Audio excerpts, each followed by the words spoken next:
So this game is called Grail Dungeon Faller, and as you can hear from the sort of dungeony sounds in the background, it's got good sounds, but it's also quite a sort of philosophical, thought-provoking game.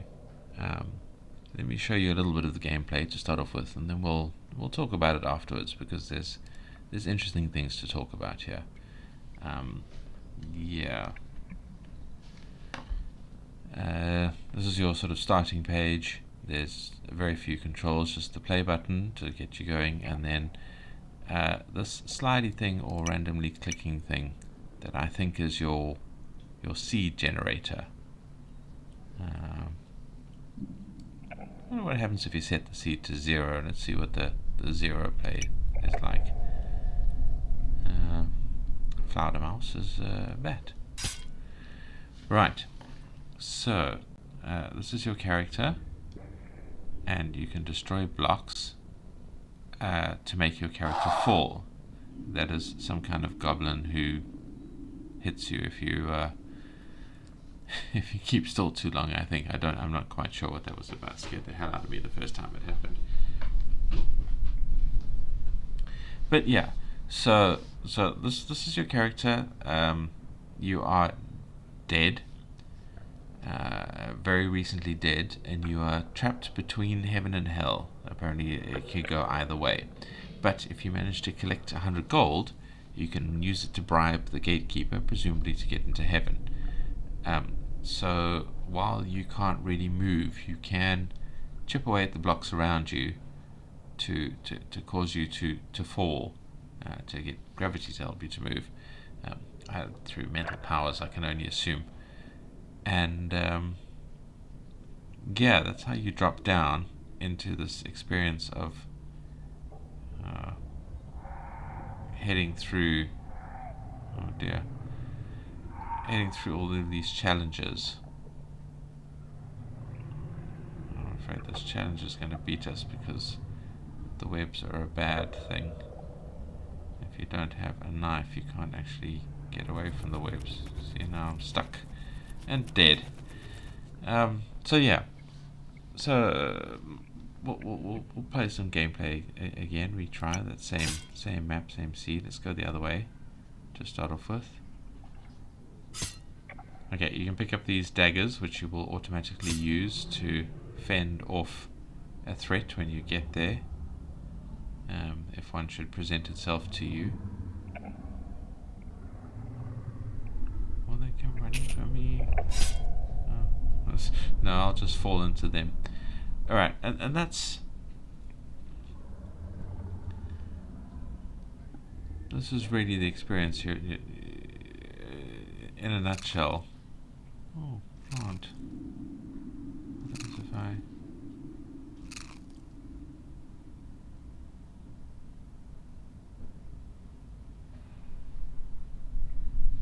Yeah, the plants are interesting. I'm not quite sure what to do with them. They seem to grow, but presumably you can't get past them.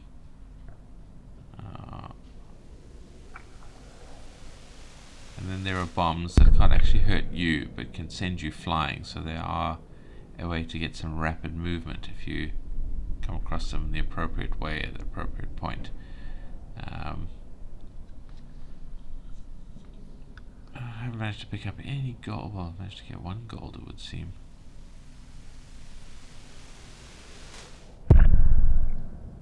No, wasn't able to get that knife. I don't know what this is. Let's see. Oh, that's a spawn some money button. That's interesting. Well, now I know. Okay, well, I wonder if there's any consequences, side effects. I don't know. So yeah, so this is the character. Now this, I believe, is the banker. If you give him your gold, he takes it and he runs away with it. But if you get back to him again, wasn't able to reach him. He then, if you find him again, he then doubles it, which is an interesting challenge. Now what is that over there? I don't think I'll be able to get to it unless I find a bomb at some point.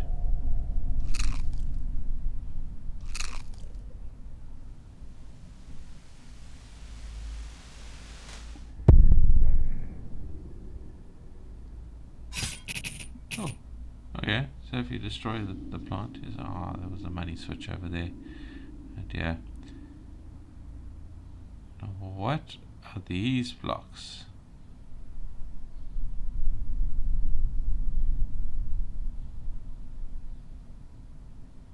Don't know. I don't know. I don't understand what these blocks are.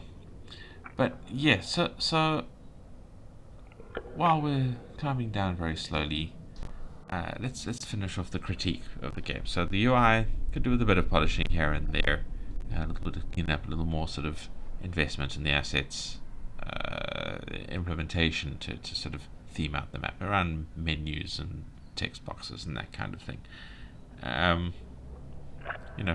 For example, this score 12 is terrible. Have like a little money pouch in the corner with 12 next to it or something like that. It's the UI needs some fleshing out. Obviously, this is a game that is in active development, so that's a part of it. The sound is great. Maybe some kind of click or something when you're destroying the blocks. I don't know, something to show that something's happening there. A few more sounds here and there, I think would be nice. The artwork's fantastic. The developer did mention he doesn't like using assets, but he has found a really nice asset sheet. I agree, this is very nice. It suits the game, it suits the experience.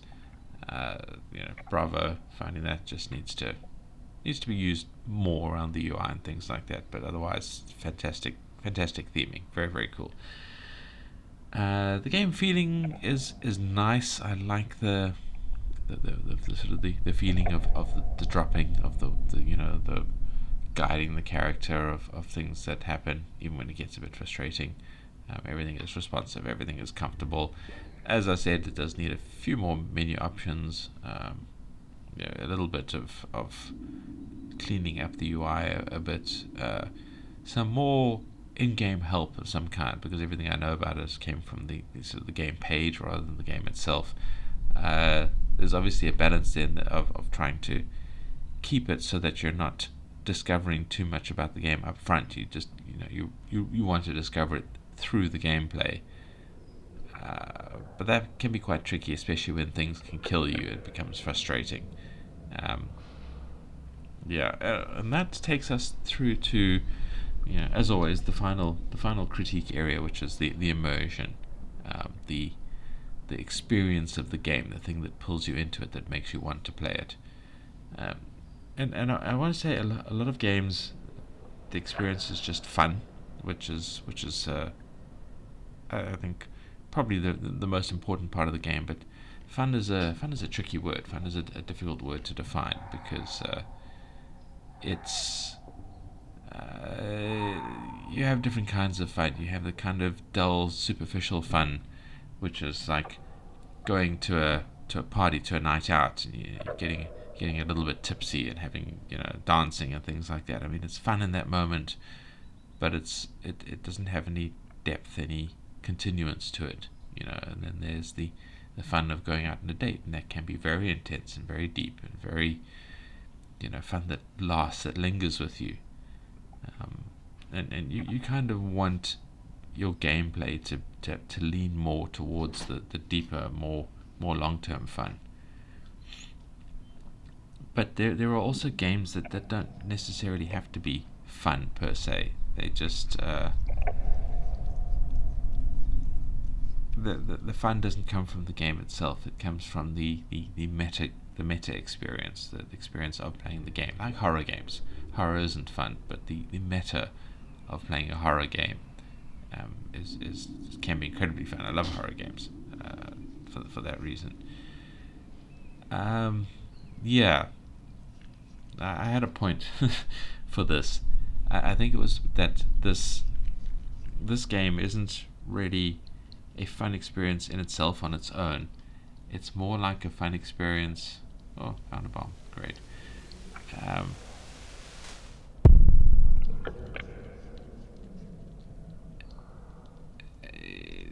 in exploring. Yeah, I find experience in exploring the world, the avenue that you're falling down, and the map, and I think that is where it needs to be built out a bit more to really take the game to the next level, as I like to say. There needs to be more in this world, more interesting things, because it's the most interesting part of it was going, what's that thing over there? How do I interact with that? What's it going to do to me? Unfortunately, a lot of the things were dangerous or deadly in some way, and I think it would be nice if there were more things that did other things. Maybe not made your journey more difficult or easier, but made it more varied, more interesting, more novel. I hope I'm making sense here, but really, the sort of cave world is a bit dull.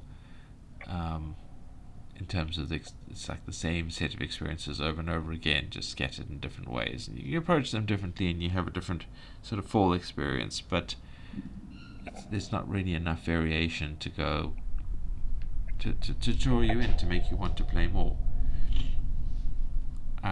Yeah, so that's I suppose that's my immersion thoughts on it. Is give me more experience. And the other immersion thought is, I don't know what this character is. I don't know what he's doing. I don't know why I care about him.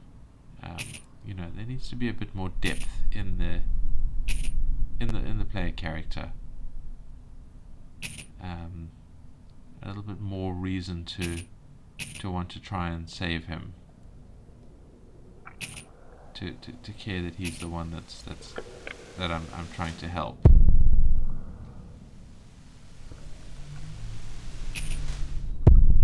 I don't know why I'm playing with him.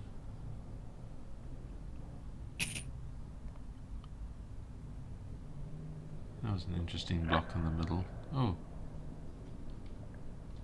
killed my fall. Yeah, this is the.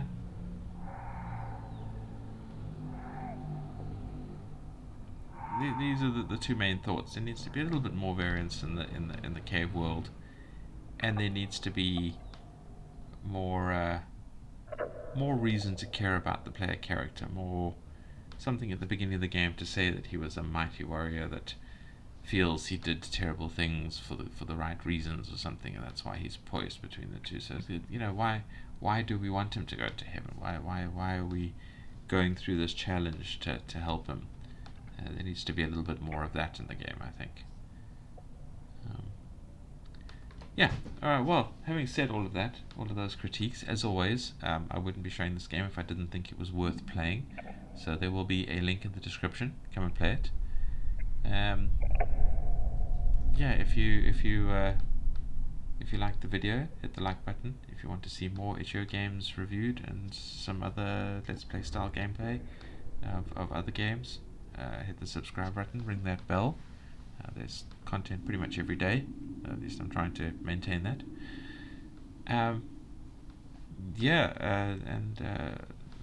The most important part is train that YouTube algorithm by commenting. Tell me what you like, tell me what you don't like.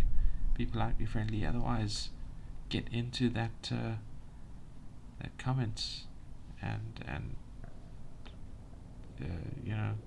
to tell me things, so I'm not just yelling into the void. Thank you for listening, and I will see you in the next video.